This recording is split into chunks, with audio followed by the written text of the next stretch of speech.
Let me talk to you without noise. There is a feeling that is hard to explain. It is not sadness.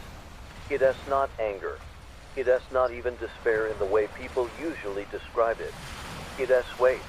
You wake up and nothing is technically wrong. But everything feels heavy. Your body moves. Your mind works. You answer messages. You do what you are supposed to do. From the outside, you look fine. From the inside, it feels like you are carrying something you can put down. This is where most people get confused. They start asking themselves what is broken. They search for a diagnosis. They scroll. They compare. They overthink. They wonder why they are not motivated anymore. Why simple things feel difficult. Why joy feels muted. And slowly, without noticing, they start blaming themselves. But here is the truth that almost nobody tells you. What you are feeling 𝗲𝗄𝗲𝗲𝗍 always means something is wrong with you. Sometimes it simply means you are exhausted.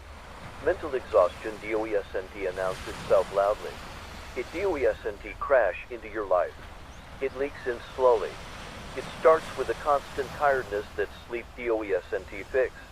Then concentration gets harder. Then enthusiasm fades.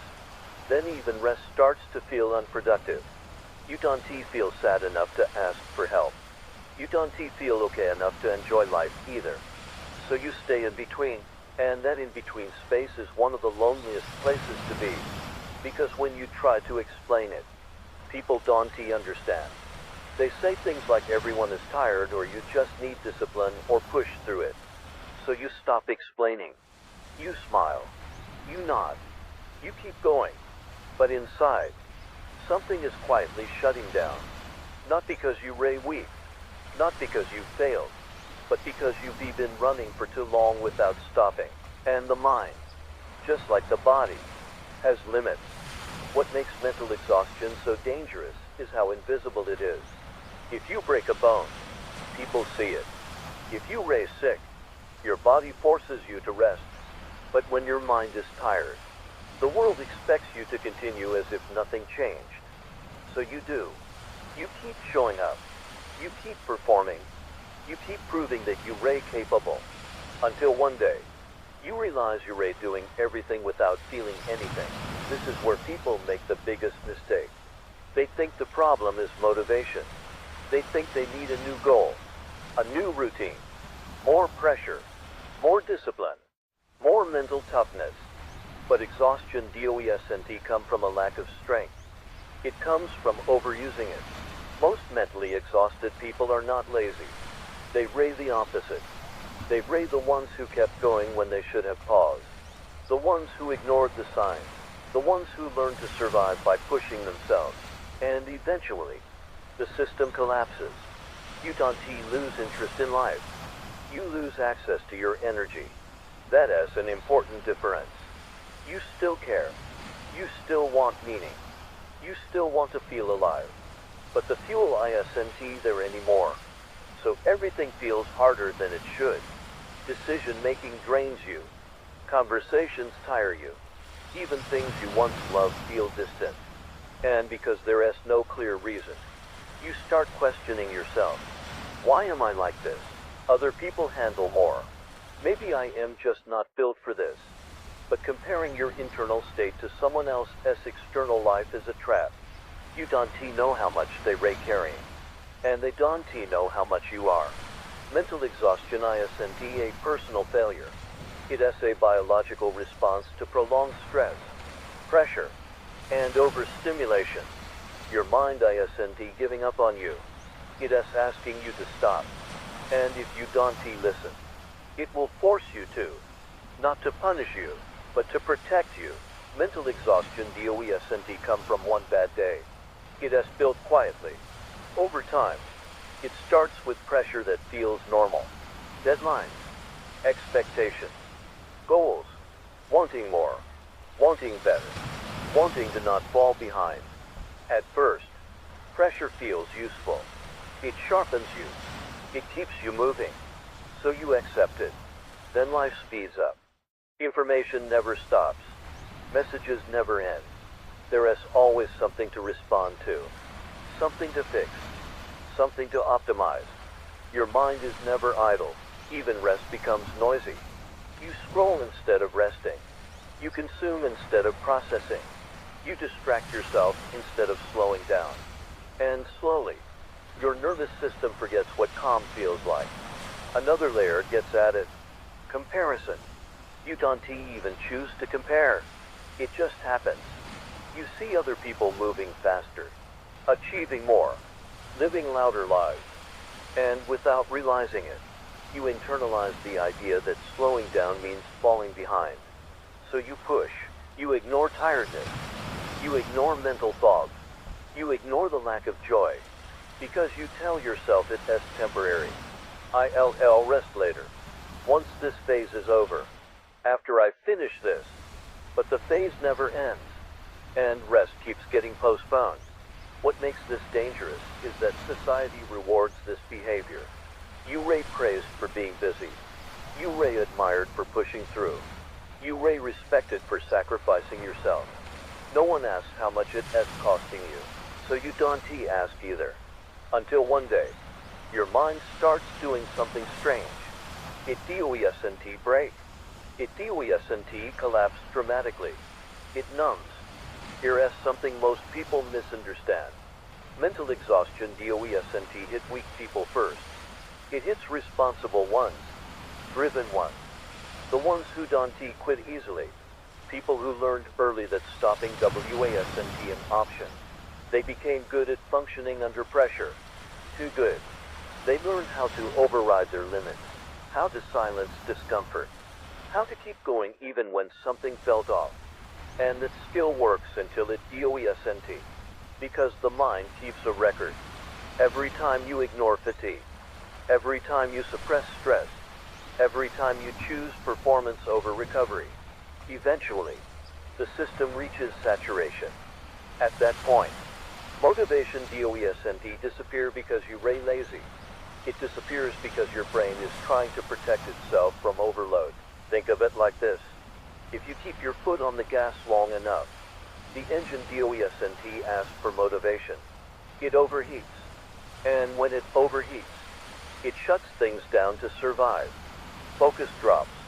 Emotions flatten. Energy disappears. Not to hurt you, to save you. This is why advice like just be more disciplined makes things worse. Discipline without recovery becomes self-destruction. The problem isn't that you don't want it badly enough. The problem is that you've been wanting things for too long without stopping. Your mind 𝗲𝗏𝗏𝗏𝗏 designed for constant stimulation, constant pressure, constant urgency. It was designed for cycles, effort and rest, engagement and withdrawal, poise and silence. When one side disappears, exhaustion fills the gap. And the scariest part, from the outside, you still look functional, which makes you doubt your own experience. But your mind knows, and it is not punishing you. It is warning you. When mental exhaustion shows up, most people don't recognize it for what it is. They treat it like a flaw that needs fixing. So they respond the only way they were taught. They push harder. They add more structure, more rules, more pressure, more self-control. They wake up earlier. They stack habits. They try to optimize every hour of the day. From the outside, it looks like discipline. From the inside, it feels like suffocation. Because exhaustion 𝗕𝗏𝗏𝗏𝗏 means you lack structure. It means your system is overloaded. Another common mistake is calling rest laziness. You feel tired, so you judge yourself for it. You tell yourself you're falling behind. You compare your current energy to who you used to be. And that comparison becomes fuel for shame. Shame is heavy, heavier than tiredness. Instead of allowing recovery, you start fighting yourself. You try to force motivation back. You watch inspirational content. You repeat affirmations you don't feel. But motivation 𝗕𝗏𝗏𝗏𝗏 come back through force. It comes back through safety. Your nervous system needs to feel that it is allowed to slow down, that there is no immediate threat, that rest will not be punished. Without that, Every attempt at self-improvement becomes another stressor. Another mistake is avoiding silence. Silence feels uncomfortable when you are exhausted, because in silence, you can hear how tired you really are. So you fill every gap. Music, podcasts, videos, conversations. You stay stimulated to avoid feeling empty. But constant stimulation keeps your system in a fight or flight state. And you can recover while you are constantly activated. Exhaustion 𝗲𝗲𝗏𝗃 need more input. It needs less. Modern culture has a very specific message. Your value comes from output. How much you do, how fast you move, how visible your success is. Rest, in that system, is only allowed if it serves productivity. Rest so you can work more. Recharge to perform better. And while that sounds reasonable, it misses something important. You're not a machine. Machines rest to avoid breaking. Humans rest to feel alive. When rest is only justified by future output, it stops being rest. It becomes preparation for more pressure. So even your recovery feels tense. You lie down, but your mind keeps racing. You take a day off, but you feel guilty. You slow down, but you think about what you should be doing. This keeps exhaustion locked in place. Because the problem isn't time. It has permission. Permission to stop without explaining. Permission to be unproductive without shame. Permission to exist without performing. Another lie productivity culture tells you is that intensity equals commitment. That if you are not exhausted, you are not serious enough. But sustainable commitment 𝗲𝗲𝗏𝗃 burn you out. It adapts. It respects limits. It includes recovery. Exhaustion is not proof that you are working hard. It has proof that the system you are in is unbalanced. And until that balance changes, no amount of motivation will save you. You don't need to become stronger. You need to become kinder to your limits. Not forever, just long enough to heal. When people talk about healing, they often imagine something dramatic. A breakthrough, a sudden shift, a moment where everything finally clicks.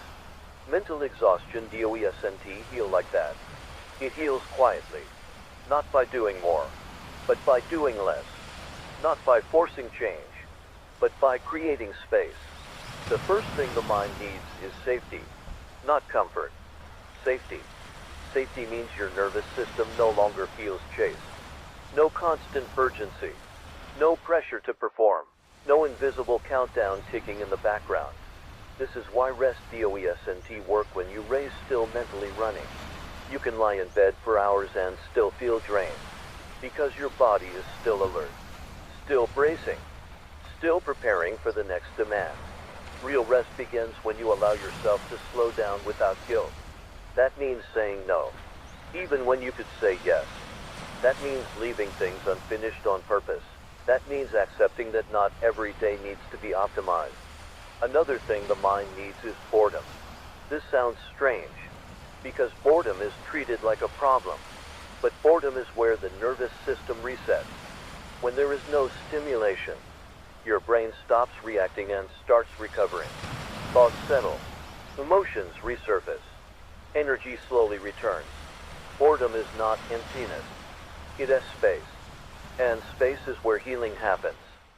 Sleep is also non-negotiable. Not just hours in bed, but quality sleep. Sleep where your phone isn't the last thing you see. Sleep where your mind isn't flooded with information before shutting down. Sleep is when your brain clears stress chemicals. Without it, exhaustion compounds. You can outwork sleep debt. You can only pay it back. Not all rest is the same. There's rest that restores, and rest that distracts. Escape looks like rest, but it keeps your system activated. Endless scrolling, binge watching without awareness, constant background noise. It feels relaxing in the moment, but at 𝗲𝗲𝗏𝗏𝗃 calm your nervous system. It just numbs it. Real rest feels different.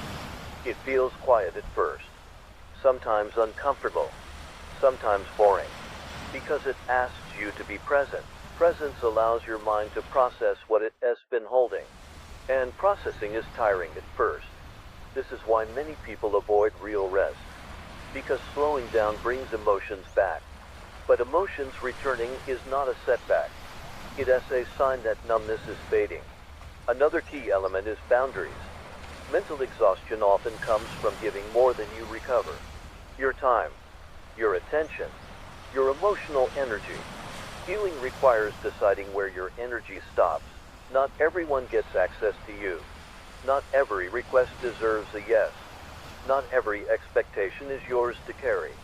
This isn't selfish. It is maintenance. You don't rebuild energy by pleasing others. You rebuild it by protecting yourself. And here is something important to remember. You don't need to fix your entire life to start recovering. You just need to reduce the pressure enough for your mind to breathe. Small changes matter. Less stimulation. More silence. Earlier sleep. Clearer boundaries. Not as a productivity strategy, but as an act of self-respect. Recovery from mental exhaustion doesn't feel like a dramatic comeback. There is no sudden surge of motivation. No moment where everything feels normal again. It feels subtle. You start noticing small shifts. You wake up one day and the weight is slightly lighter. Your thoughts don't race as much. Silence doesn't feel as threatening. You laugh at something without forcing it. You feel present for a few seconds longer than before. These moments are easy to dismiss, but they matter. They raise signs that your nervous system is leaving survival mode. Another thing that changes is your pace. You don't move as fast as you used to, and that can feel uncomfortable. Part of you wants to rush back into intensity, to prove that you're back. But healing doesn't ask you to return to who you were. It asks you to become more honest about who you are now. You start choosing rest before collapse. You stop glorifying exhaustion. You listen to early signs instead of waiting for breakdowns. This isn't weakness. It is maturity. You're not losing ambition. You're learning how to carry it without destroying yourself. Some days, energy returns. Other days, it doesn't. And that is okay. Consistency matters more than intensity now.